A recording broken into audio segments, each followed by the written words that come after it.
Hello दोस्तों, जयतुम संस्कृतम।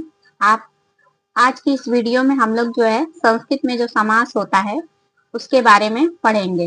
इससे पहले हम लोग संस्कृत की वर्णमाला, संस्कृत में कारक, संस्कृत में संधि और संस्कृत में संज्ञा प्रकरण पढ़ चुके हैं। और एक एक टॉपिक को लेके जो बहुत ही इम्पोर्टेंट है वो मैं सारे वीडियो डाली हुई हूँ। आप लोगों को देखना है, चैनल को सब्सक्राइब कर लीजिए और प्लेलिस्ट भी बना के डाली हूँ ताकि आप लोगों को जो देखना है वो देख सकते हैं। तो चलिए जानते हैं संस्कृत में समास। समास जो है सम, उपसर्ग और अस धातु और घय प्रत्यय से मिलकर बना हुआ है। समास का जो अर्थ होता है वो होता है संक्षिप्त, यानी छोटा रूप भी कह सकते हैं या संक्षेपीकरण भी कह सकते हैं। समास को जो है संस्कृत में समसनम समासः कहा जाता है। इसका मतलब क्या है? इसका मतलब है कि संक्षेपीकरण को ही हम समास कहते हैं। समास का जो है एक और है कि अनेक पदानाम एक पदी भवनम समासः। अनेक यानी अनेक, पदानाम यानी पदों का, एक पदी यानी एक पद होना समास कहलाता है।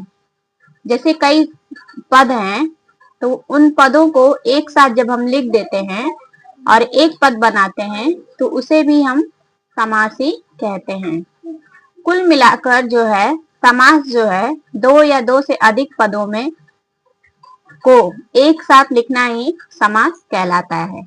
या हम ये भी कह सकते हैं कि जो दो या दो से अधिक पदों में जो प्रयोग किया जाता है विभक्तियों का, समुच्चय बोधक चिन्ह, च, ये सब शब्दों को हटाकर एक पद जो बनता है उसे भी हम समास कहते हैं।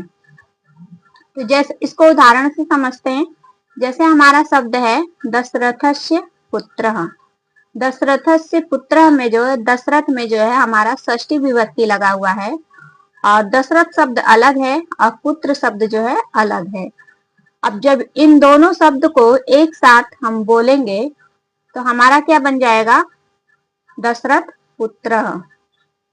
तो कुल मिला के जो है हमारा शब्द हो जाएगा दशरथ पुत्र। तो दशरथ से पुत्र यानी जो षष्ठी विभक्ति इसमें लगा था वो हट गया है और एक शब्द मिला के हम एक साथ लिखे हैं तो पूरा शब्द बन गया दशरथ पुत्र। और समास में ये भी है कि जो उसका अर्थ होता है उसमें कोई परिवर्तन नहीं होता है। विभक्ति सम्बोध जो भी